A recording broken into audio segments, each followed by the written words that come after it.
Hello there. This is an interesting and possibly important research for all the ladies out there, and of course, if you are not impacted by this, then perhaps point it out to someone that you care about that would be impacted. It says menopause is starting earlier, half of women in their 30s reporting symptoms. In a nutshell, it says here more than half of women ages 30 to 35 already experience moderate to severe perimenopause symptoms. That's basically premenopause. Most don't seek treatment until their 50s. Psychological symptoms like anxiety and depression appear earlier, peaking at ages 41 to 45, while physical symptoms like hot flashes and genital dryness peak later at ages 51 to 55. 8 key symptoms are strongly associated with perimenopause: menstrual irregularities, hot flashes, dryness, painful intercourse, heart palpitations, and frequent urination. So, basically, it says here that perimenopause is a transitional phase leading up to menopause. It's long been considered a midlife experience, typically affecting women in their late 40s. However, new research reveals that a significant number of women in their 30s are already experiencing perimenopausal symptoms severe enough to seek medical attention. It's a study of 4,432 US women. Researchers from Flow Health and the University of Virginia found that more than half of those in the 30 to 35 age bracket reported moderate to severe menopause symptoms using the Validated Menopause Rating Scale, the MRS. Among those who consulted medical professionals about their symptoms, a quarter were diagnosed as perimenopausal. This challenges the assumption that perimenopause is primarily a concern of women approaching 50. The findings, published in journal NPJ Women's Health, highlight a significant gap in healthcare awareness and support for women experiencing early onset perimenopause. Now, I asked Grok to summarize for me because essentially they, linked to certain research papers that said that it might be due to exposure to chemicals. And specifically, the chemicals in questions are called EDCs. I believe these are endocrine disruptors, like phthalates, PCBs, and PFASs. These things may contribute to early menopause. The connection is not universally proven and requires further longitudinal research to confirm causality. In short, they say we need more research. Nonetheless, the association is strong enough to warrant concern and efforts to reduce exposure to these pervasive chemicals, alongside broader education. Now, what is this going to do to your health? That's another question that the research doesn't really detail. It just talks about the need for it to be identified and treated earlier. So, as first, the average age used to be 45 to 47. The transition lasts an average of 4 to 8 years. And usually menopause is after 12 consecutive months without a menstrual period, with the average age in the US being 51 to 52. So the main problem is that this early onset of perimenopause can be very, very harmful to women. So early perimenopause, starting significantly before the mid-40s, can have notable health implications, primarily due to the prolonged period of hormonal disruption and the earlier cessation of ovarian estrogen production. Basically, cardiovascular disease risk. Basically, estrogen helps women maintain vascular health by supporting endothelial, I have no idea what that word is, function and regulating cholesterol. A shorter reproductive lifespan, for example early menopause, is linked to reduced estrogen exposure over time. Women with early menopause have a higher risk of heart disease, stroke, and hypertension. A 2016 study in JAMA Cardiology found that menopause before age 45 increases cardiovascular mortality risk by about 50% compared to later onset. Okay, that's pretty bad. Bone health, osteoporosis. Estrogen supports bone density by inhibiting bone resorption. Early loss of ovarian function accelerates bone loss. Basically, women with menopause before age 40 and likely early perimenopause have a higher risk of osteoporosis and fractures. A 2017 meta-analysis in Osteoporosis International showed a 1.5 to 2-fold increase in fracture risk for early menopause cases. Well, Heart problems and bones being brittle and breaking all over the place doesn't sound nice. Definitely, there are things that we'll soon get to that can help you avoid these problems. And I think it should be more widely known that currently women may well be experiencing this, possibly due to chemical exposures. So try to avoid that as much as possible, because it's very difficult in modern society. But also, there are certain things that women can do to deal with the symptoms. Fertility challenges is, of course, due to declining ovarian reserve, leading to irregular ovulation, which is early perimenopause. It might be a symptom of this problem. And the impact is women planning pregnancy in their late 30s to early 40s may face infertility or require assisted reproductive technologies sooner. I would say, in general, this is showing us a trend of reduced human fertility, and there's something similar in men as well.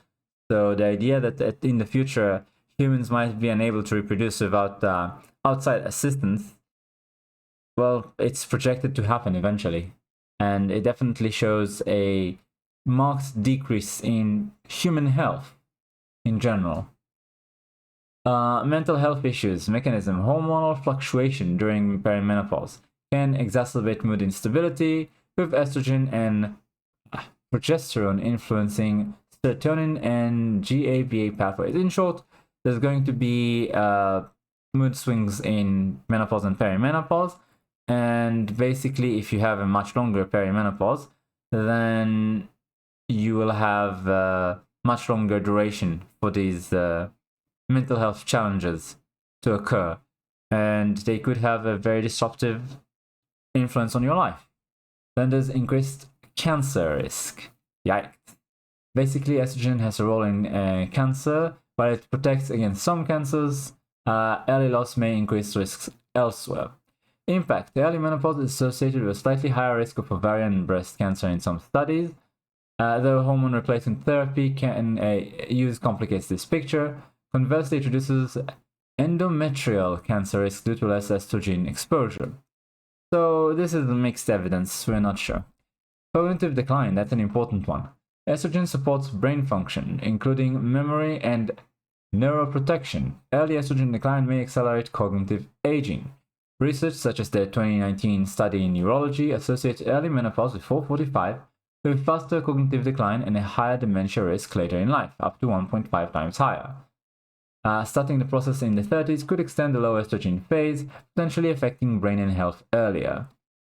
And of course, quality of life and symptom burden. Early perimenopause brings symptoms like hot flashes, sleep disturbances, and so on at a younger age, often when women are juggling career, family, or other demands. The Flow Health study highlighted that 54 to 64 women in their 30s reported moderate to severe symptoms, which can disrupt work, relationship, and well-being for a longer period than if onset were later. So, in total, this seems to be something that, how to put it, healthcare is not very aware of. The public in general is not very aware of, and so you might be suffering from these things and not knowing how to deal with them, or also you might not realize the implications of these things happening earlier in life. So management here, it says hormone therapy, lifestyle changes, for example, exercise for bone health, and mental health support can offset many adverse effects, especially if diagnosed early. Whereas most data focuses on early menopause, not perimenopause, which means women who stop the reproductive cycle at, let's say, 40 or 45, that's early menopause. But early perimenopause is all the symptoms we talked about happening like at 30, 35, and so on.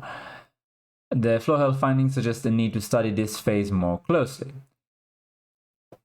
So the risks stem from prolonged hormonal shifts and reduced estrogen exposure, making early detection and intervention critical. And basically, if you change your, let's say, habits, take the correct hormones if they are prescribed by a doctor, of course. And I have no idea what you do for mental health support. Perhaps lean on friends and family. I know some people swear by the mental health, how to put it, professionals, but I'm not 100% sure how helpful they actually are. But regardless of all of that, if you know about the risks, if you know about the problems that might arise from having a much longer duration of perimenopause, then you are better equipped to deal with them and prevent all of the problems we talked about. And I do believe that preventing something like cognitive decline and osteoporosis, cardiovascular disease, so heart problems, all of these are probably going to be very important, and they can determine your quality of life and possibly even your survival when talking about the heart disease and stroke, or brain function. We're talking about cancer. Yeah, these are, to put it, amongst the most severe problems that can affect your health and survival. And if your chances become 50% or 100% higher of suffering from these problems due to early perimenopause, then I think you should be aware of it, and hopefully you can avoid the worst case scenarios. I can't help but feel as though all the problems that we're seeing stem from roughly the same causes. We have plastics and chemicals everywhere, and we have bad habits. That's pretty much and of course bad diet, right?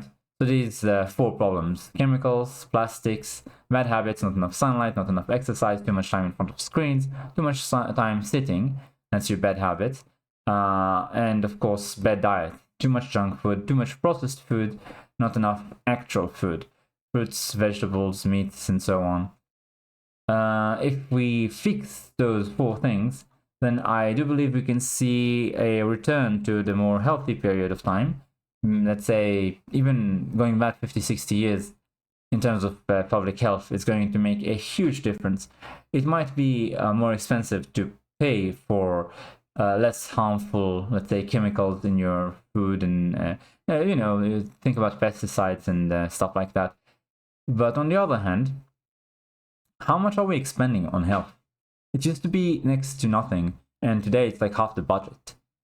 The tax burden resulting from our low health, bad health habits is immense. I think if we actually improved our health, we could afford the food and the better, let's say, instruments that aren't made with harmful plastics. It's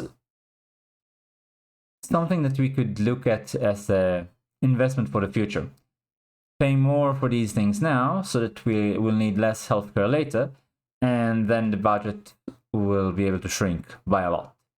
Of course, if such a thing were to happen, the industry surrounding healthcare is going to be shrunk to a very great degree, which will displace a lot of people from their jobs, which is going to be something that is predictable and not avoidable, but can be planned for. The thing is, we need to choose this avenue as a future that we strive towards, take as our goal. And once we do that, once we have the conversation and actually choose to start working towards that goal, then we can plan for the future needs of those that will be displaced as a result as well, which is not something that governments usually do, incidentally. Even when they can easily predict that this is going to happen, they just let people suffer. I'm not against people who work in healthcare. I don't hate them. I just think that it's better for people not to need healthcare than to have the healthcare. That's all. Thanks for watching. Like, comment, subscribe, and I'll see you next time.